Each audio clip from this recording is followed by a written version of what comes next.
Do you have any hot dogs and hamburgers left for the weekend? You're listening to the Arbitrage Trade Weekend News, and I'm your host, Darin Harper, bringing you 3 things you need to know for this weekend and an interview, which is Are Drones the New Fireworks? Also, check out the winner and loser this week in the market. The 10-year stays at around the 4.3s, and the 10-2 split is down further to 35.51. WTI crude rises even more to over 83. Here's 3 things.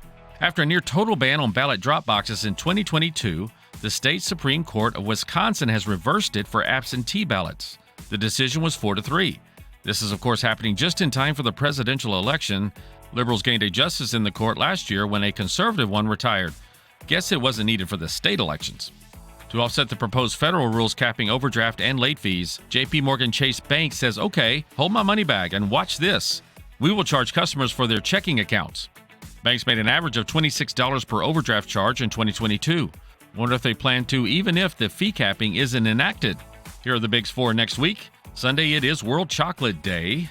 Monday, it's Be a Kid Again Day. Tuesday is Fashion Day, and then the important stuff. Jay Powell testifies, Part 1, New Zealand rate statement. Wednesday, it's National Pina Colada Day, and then Jay Powell testifies, Part 2, crude oil inventories and the 10-year note auction. Thursday, it's National Swimming Pool Day, and it's also UK GDP, German CPI, US CPI, initial jobless claims, and 30-year bond auction.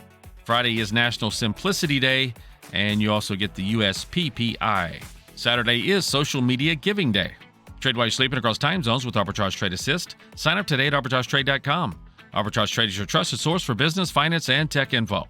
My name's Stacy. I'm 57, and I was adopted in 2020. We were adopted in 2019. And we were adopted in 2021. We had a house, and it sounds crazy, but it wasn't a home. The one thing that Jake and Emma brought is it became a home. When I met Dakota, he had just turned 14. You weren't there for the first this and the first that. I missed the first words, but we got a lot of other firsts. Watching her say, oh my God, I cannot believe I got my license. And she's like, I passed. And I'm like, girl. See them grow. It is...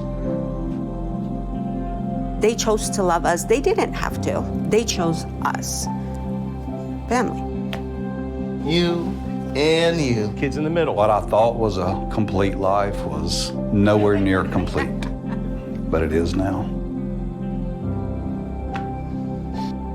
Learn about adopting a teen from foster care. You can't imagine the reward. Visit adoptuskids.org. Hi, Caroline. Hello, happy 4th weekend. Yeah, you too. And of course, when people hear this, it's gonna be have already happened. Right.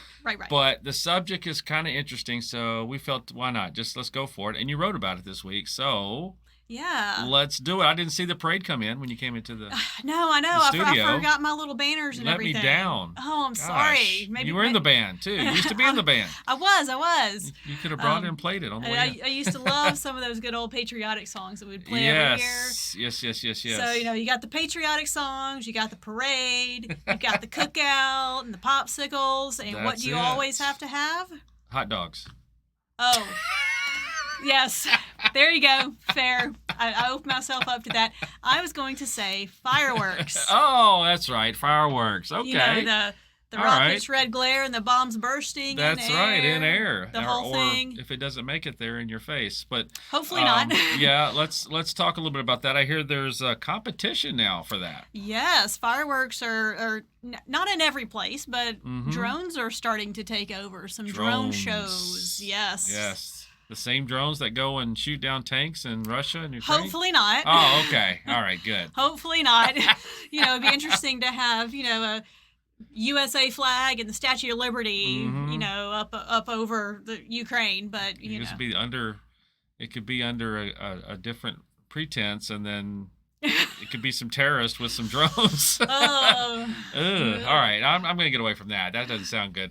But so there is pros and cons, of course, and let's discuss those. Also, you said there's a shift, like you just said, but let's talk about the positives that we have. I think you talked about environmental, even Huge. psychological, Yes. and pets. So let's just talk a little bit about that. Yeah, so one of the biggest things that came up, I read multiple articles about this. One of the biggest things was the environmental impact and my first thought was, well, environmental impact, okay, so you've got the noise. Obviously, they're loud, especially for young kids. You got to protect their hearing, things like that. So you have the noise pollution and then the light pollution. Towards the end of a big fireworks show, you see all the smoke still, when the fireworks go off and you can see the trail of smoke. So things like that can really impact the environment, but also with wildlife. Yep. And it can impact their migrations. It can impact their breeding. There was one report, and it talked about little baby birds who were not able to fly yet, and they got scared and jumped out of the nest. Oh. And so That's sad. I know, right? So, the startling impact. So for wildlife and things like that, but then also for your pets. Yeah, well, always, that's every year, the day after the 4th, there's always lost pets because the dogs get scared and run away. But then another thing with the noise pollution, people with PTSD, especially some of our veterans, that can be very triggering for them. Yep. So those were some of the biggest pros to having the drone show. Yeah, you threw some facts at us in the blog, and you said that fireworks have caused almost 20,000. In 2018? I guess it's the last collection of data they had, but in 2018 it caused almost 20,000 fires and over 100 million in property damage. So. Right, so from wildfires. Now, a lot of those are probably from, your neighborhood people getting together, and especially most of the injuries are just from people doing it in their backyard. Sure. Or whatever, not from the major shows, although the major shows can have malfunctions. Right. I'm always curious when these stats, and it's like, are they including all the other type of wildfires, from like just camping and stuff, right? And they just threw them all into that number. But you never know. I mean, we can use common sense and say, that it does cause fires for sure. You're not lighting things on fire if you're using a drone. It's a good chance it might. Yeah. Well, okay. Yeah. So let's talk about that. We can talk about the positives of using drones. Right. And so you eliminate all the noise pollution and the sound pollution. Right.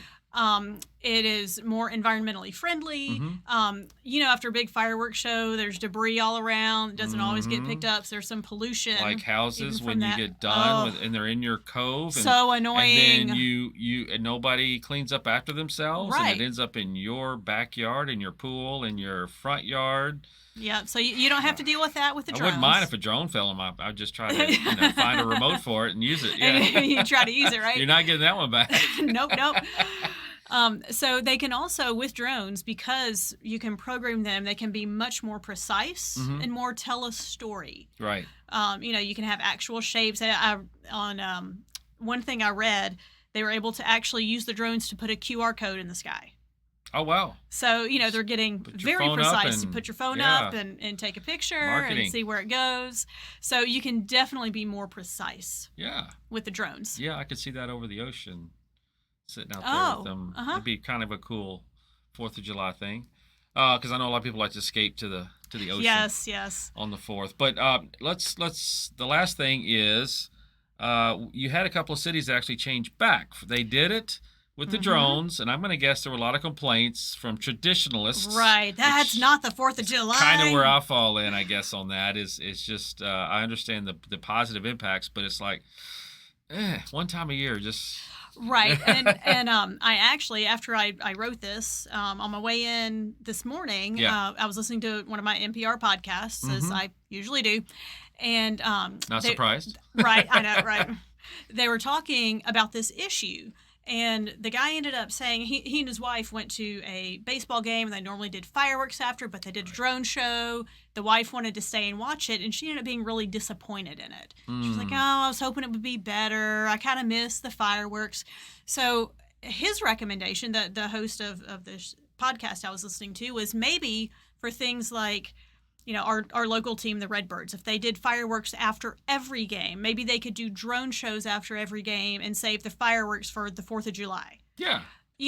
Or just for those times when, we do fireworks all the time, or people do fireworks for weddings sometimes. Maybe they could do, and I hear those sometimes from my house because there's an event center not too far away.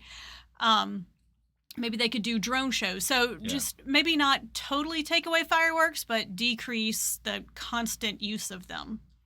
Well, you says about lighting. Sometimes you can't see unless you're in the right spot, the drones. Right. And so there's some things that will detract. You can't see as far away. Right. So an LED light's going to not be as bright as the pyrotechnics. Exactly. So and just again, just the traditional part, and I guess, drones falling on your head might possibly be a rare occasion, but you never know.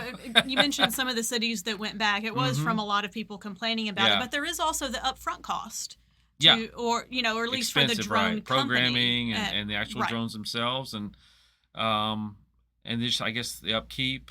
Right. But once you get that done, then it saves you money in the long run because you don't have to keep buying fireworks. Right. So I guess that this will probably just keep going on. It'll probably be a slow shift, but I mean. And probably in certain states more than others. I think we know which states might and what might not. I do love a good fireworks show. Yes. And hopefully hopefully we've already seen one or two by the time this you goes hear this. out. And that you've had a great one and that you haven't eaten too many hot dogs. Hopefully not. Throw some burgers in too. All right, there you go. Thanks, Caroline. Have a good holiday. Happy holiday. I hope you had a good holiday. Yes. Yeah, all right, there we go. This is confusing. All right, see you next week. See ya. No word in the English language is less convincing than probably. Are you sure we should get matching tattoos on our first date? Sure. We'll probably stay together. Probably? It's been 23 minutes since I ate. I can probably swim. You should wait 30 minutes. Okay, now tell me what to do. Cannonball! Cramp! Oh, I have a cramp. I can probably hit the green from here. Probably. Can I get a mulligan? Ready to go? Hey, are you sure you're okay to drive? Yeah, I'm pretty sober. Yeah, I'm probably okay. Probably okay isn't okay, especially when it comes to drinking and driving. If you're drinking, call a cab, a car, or a friend. Buzzed driving is drunk driving. A message brought to you by NHTSA and the Ad Council. This week's winner and loser in the markets. Ardelyx Inc. is the loser. They're headquartered in Massachusetts. Their ticker is ARDX. And they're a biopharmaceutical company which develop and commercialize biopharmaceutical products. ARDX started the week at $7.32, then started diving all the way down to a low of $5.07 on No Real News. Maybe the funds are playing with it for now. 52-week high of $10.13, 52-week low of $3.16. The winner is Koss Corporation, that's KOSS. They're headquartered in Wisconsin, and they design, manufacture, and sell stereo headphones and accessories. Koss started the week at $4.41, and by Wednesday topped out at $18.71, which is almost a 325% increase from that low. Again, no real news, but it's highly likely shorts had to be bought. 52-week high of $18.73 and a 52-week low of $2.27. Visit arbitragetrade.com and learn about Pips, our AI bot, who lets you stop watching and start living. We're not financial advisors, and we provide an AI bot algorithm service. Thank you for joining us today for another edition of Arbitrage Weekend News. Log into arbitragetrade.com to read our wide variety of blogs and educate yourself on Trade Assist and Forex trading, or even how to make passive money with our Trade Assist Affiliate Marketer program. You can even get to know our cute little AI bot called Pips. Arbitrage Trade Analytics LLC is a privately held research company. Arbitrage Trade Analytics LLC is solely responsible for the preparation and distribution of the contents of this podcast. The opinions offered in this podcast are for informational purposes only and are not intended to function as investment advice. Seek a duly licensed professional for investment advice. For more information about the informational research and services offered by Arbitrage Trade Analytics LLC, please visit arbitragetrade.com.